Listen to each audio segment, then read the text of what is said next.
नमस्कार शेतकरी मित्रांनो, बंधूंनो.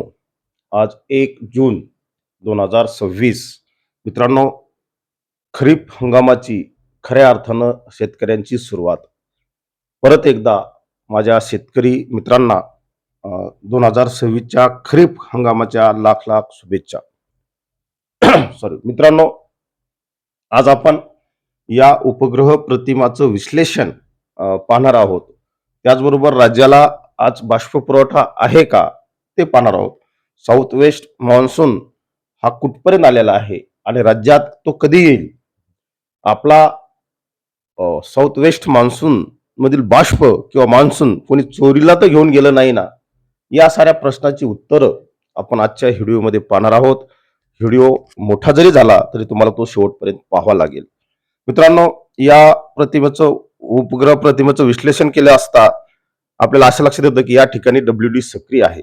हा WD मित्रांनो पूर्वेकडे सरकत आहे आणि कमकुवत झालेला आहे. दुसरा WD देशावर येऊ पाहत आहे.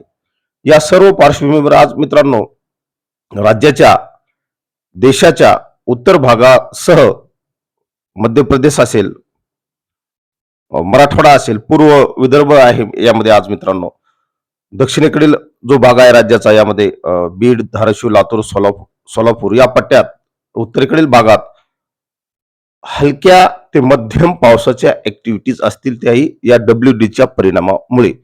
WDचा परिणाम मित्रांनो कमी झालेला आहे, त्यामुळे फार मोठ्या पावसाच्या ऍक्टिव्हिटीज राज्यात सध्या नसतील.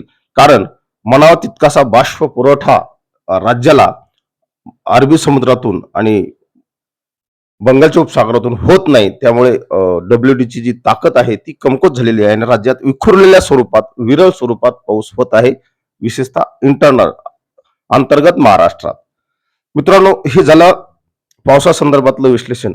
आपला साऊथ वेस्ट मोसमी पाऊस कुठपर्यंत आलाय ते पाहणं तेवढंच गरजेचे.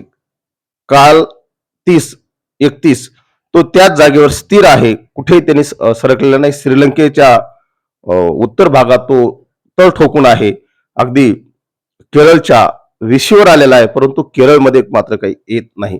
त्याला पुढे सरकण्यासाठी मित्रांनो अनुकूल परिस्थिती तयार झालेली आहे. लक्षात घ्या.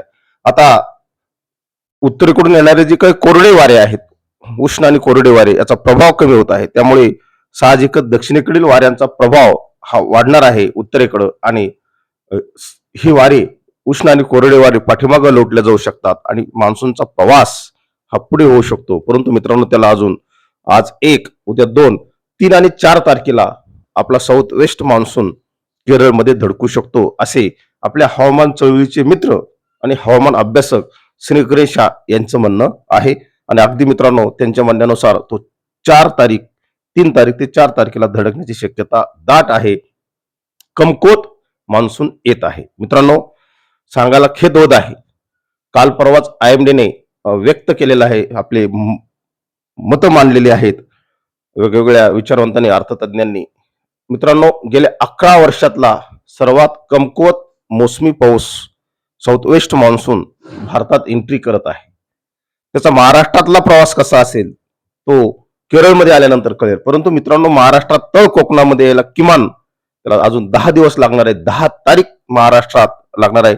कालच मुख्यमंत्री साहेबांनी सांगितलं की आणखी 10 दिवस महाराष्ट्रात कुठल्याही पद्धतीने मोसमी पाऊस दाखल होत नाही. आपले हवामान चळवळीचे मित्र श्री गणेश यांचं सुद्धा तेच म्हणणं आहे. असो, या सर्व पार्श्वभूमीवर पहा तुम्ही राज्याला कशा पद्धतीने बाष्प पुरवठा, ही काही कृष्ण विवर नाही मित्रांनो. लक्षात घ्या, हे आहे अरबी समुद्र. जोपर्यंत या भागातून महाराष्ट्राला बाष्प पुरवठा होत नाही तोपर्यंत महाराष्ट्राच्या अंतर्गत भागात पाऊस पडत नाही चांगला. मित्रांनो, WD जरी असेल, इतर सर्व भागात जर आपण पाहिलं तर बाष्पाचं प्रमाण थोडंसं लेवल जास्त आहे, त्याला आपण आर्द्रता म्हणतो. मित्रांनो, आज आणि उद्या पुढील 3 दिवस संपूर्ण कोकण किनारपट्टी, अगदी मुंबई नाशिकच्या पश्चिम भागासह, नाशिकचा पश्चिम भाग, मुंबईसह पुणे पश्चिम या सर्व भागामध्ये दमट आणि उष्ण वातावरण पुढील 3 दिवस राहणार आहे. अतिशय गरमीची लेवल होणार आहे. कुठेही पावसाची ऍक्टिव्हिटीज कोकण किनारपट्टी नाहीत. लक्षात घ्या, महाराष्ट्राच्या अंतर्गत भागात होत आहेत त्याही WD मुळे, त्याही स्ट्रॉंग नाहीत, मजबूत नाहीत आणि विखुरलेल्या स्वरूपात सर्वदूर नाहीत. अजूनही सर्वदूर पावसासाठी मित्रांनो महाराष्ट्राला वाट पाहावी लागेल, साधारणतः 5-6 तारखेच्या आसपास. या सर्व गोष्टी पाहता बाष्प पुरवठा कसा आहे त्या संदर्भातली माहिती आपण या ठिकाणी पाहू. हे बाष्पाची लेवल दर्शवणारं आहे.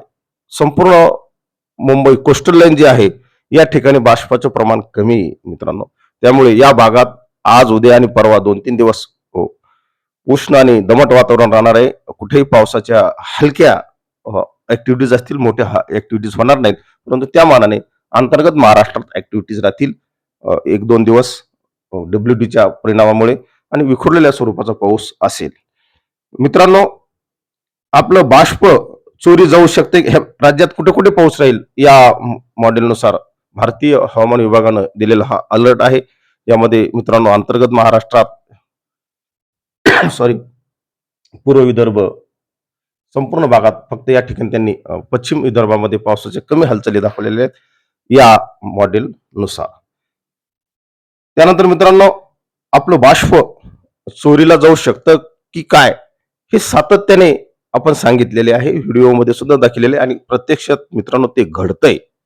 आपल्या हवामान चळवळीचे मित्र श्री गणेशा स्कायवॉच वेदर यांच्या उपग्रह प्रतिमेनुसार त्यांनी असं सांगितलेलं की या ठिकाणी जगमी नावाचं चक्रीवादळ हे कार्यरत आहे आणि मित्रांनो त्याचा प्रवास सुद्धा आपल्याला दाखवलेला आहे.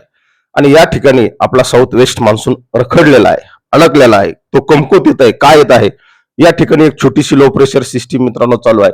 हे अंतर 5,500 किलोमीटर आहे मित्रांनो. तिथून पुढे हे अंतर आहे म्हणजे जवळपास 10,000 किलोमीटर पेक्षा जास्त भागा इथलं बाष्प त्या ठिकाणी खेचलं जात आहे. या संदर्भातले व्हिडिओ मी आपल्याला पूर्वी टाकलेले आहेत.